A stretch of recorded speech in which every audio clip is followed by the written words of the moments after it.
татыктуу болсо баардыгыңар жакшы жумуш кыласыңар. Билимиңерди карайт. Улутуңарды эч ким карабайт. Мен сөз берем. Биздин мамлекетибиздин байлыгы бул биздин көп улуттан турганыбыз. Биздин мамлекеттин байлыгы ошол эле мына бир тууган өзбек эли. Өзбек эли Кудай буйруса биз өзүбүздүн мамлекетибизди байытууга, жыргал жашоого келтирүүгө ошол эле байкуш өзбек дыйканын кыргыз дыйканы менен кол кармашып аракет кылат. Ошон үчүн урматтуу элим, өзгөрө турган учур келди. Мына мен бул 10 адырга келе атканда айтып атат. Бу жерге бул сценаны койбогула, тиги жерге койгула, мындай болгула деп туруп. Биздин билбордтарды болсо алып, биздин начальник штабтарды коркутуп атат. Міне ушулар силерди жыргатабы элим? Эми мына силерди ушулар коркутуп атса, мына 10 адырда Ош шаарынан 10 километр жерде турасыңар. Түштүк регионунун борборунда таза сууңар жок. Ушуда жашообу? Таза сууңар жок. Bir күндө bir маал берет экен. Болбогон 35 километр жерден суу тартып алып келе албайт. Эмнеге силер аларга добуш беришиңер керек? Эмне үчүн ошо 35 километр жерге таза сууду алып келип мындай агызып койгон жок? Урматтуу элим, урматтуу өзбек калкым, чөгөлөп туруп жашаганча тике туруп өлгөн жакшы. Тике туруп өлгөн жакшы. Баардыгыңар бирге болсоңор, бирөөдү уруп атса баардыгыңар чыксаңар, эч ким силерге каршы тура албайт. Элди бул сел дейт. Эл турганда сел болуп агызып кетет. Bukan başka çünkü yani bukan başka onun için akça tapıyor da işte çok dursunca buldağı. Assalamu alaikum, урматтуу кыргыз элим, мен Кубанычбек кызы кымбат. Мындан алдында силерден жардам сурап кайрылган элем. Уулум Мухаммад 5 жашта, азыр баса албайт. Ошо жол кырсыгынан улам ушундай абалга түшүп калган. Мындан алдын 3 жол операция болгон башына. Азыркы учурда башында аппарат менен жашап жатат. Силерден суранарым, ушу баламдын операциясына жардам берип кетүүңүздөрдү өтүнөм. Берген жардамыңыздарды алып атабыз. Аллах разы болсун барыңыздардан. Көптү көрсө көл болот дейт. Ушу балам басып кетүүсүнө себепкер болуңуздар. Балам да бутуна туруп, өз алдынча мектепке барып, өз алдынча ойношун каалайм. Мен баламды көрүп жүрөгүм ооруйт. Бизге азыркы учурда $45,000 акча каражаты керектөлүүдө. Бизде андай сумма жоктугунан улам аргасыздан кайрымдуу кыргыз эли менен жардам сурап кайрылып жатам. Бизге кайрымдуулук кылам деген инсандарга өзүмдүн атымда Мбанк ачылган. 3197 кымбат деп чыгат. Ошо Россия өлкөсүнөн котором дегендерге Сбербанк 3097 Нурбек деп чыгат. Ал дагы өзүмө караштуу. Аллах таалам баарыңыздардан разы болсун. Берген жардамыңыздарды алып жатабыз. Тинькофф жок. Тышкы иштер министрлигинен сурап атабыз. Американын өнүктүрүү агенттиги бар, USAID деген. Ошо канча акчаны каяка сарптады?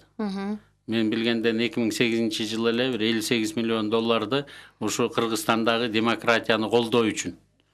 Ошонун ичинде анан кичинекей 1-2 компоненти менен экономикага жардам берүү үчүн дегендер дагы бар эле. Азыр биз ошондойду Германиянын эмесинен суранып атабыз. Турциянын ТИКА деген атайын агентстволор бар.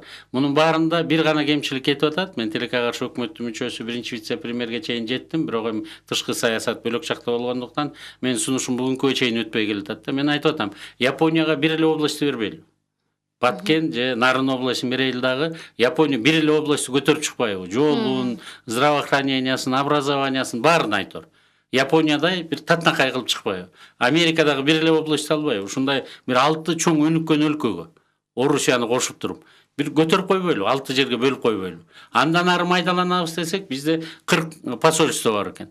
Анда 40 посольствого 40 районду бербейли.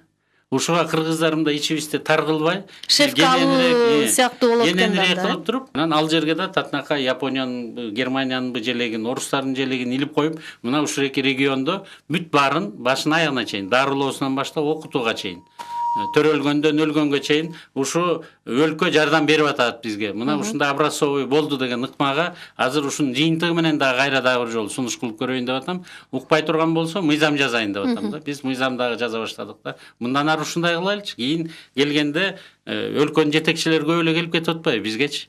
Ошондо келатканда мына бир областка Турция келип, мына ушул областын карагылачы кандай татынакай кылды деп айтып койгон үчүн да.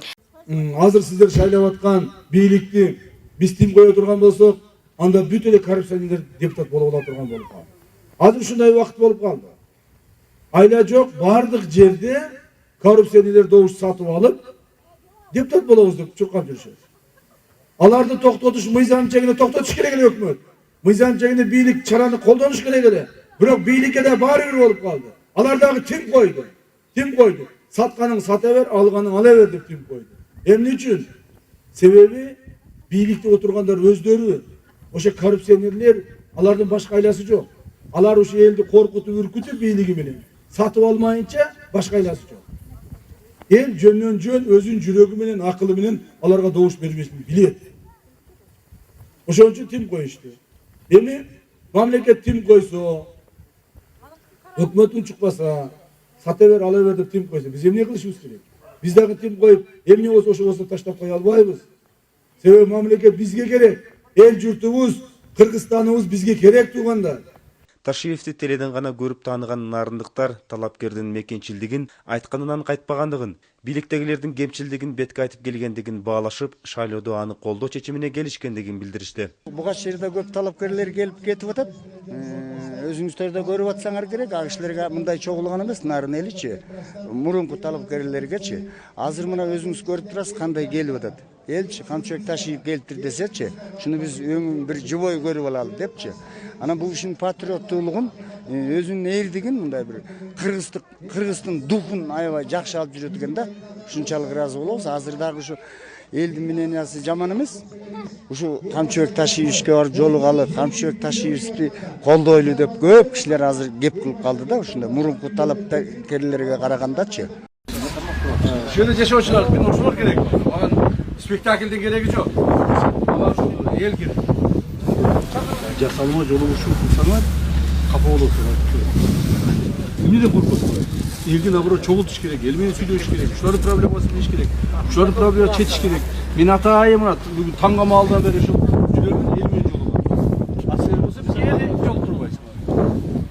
Келе.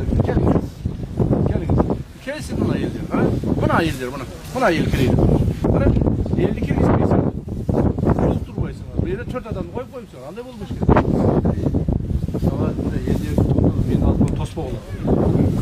Карасаң, элдерди киргизбей берген тоспой 4 адам чогултуп коюпсуң. Эл менен жолугушканы келдим деп. Келиңиздер, aynen aynen. келиңиздер. Sen Batıran eke, benim Batıran Allah'a şimdi çeksiz rahmat. Sadra koyun. Hoş geldin. Salam aleyküm. Hadi gel gel. Salam aleyküm. Salam aleyküm.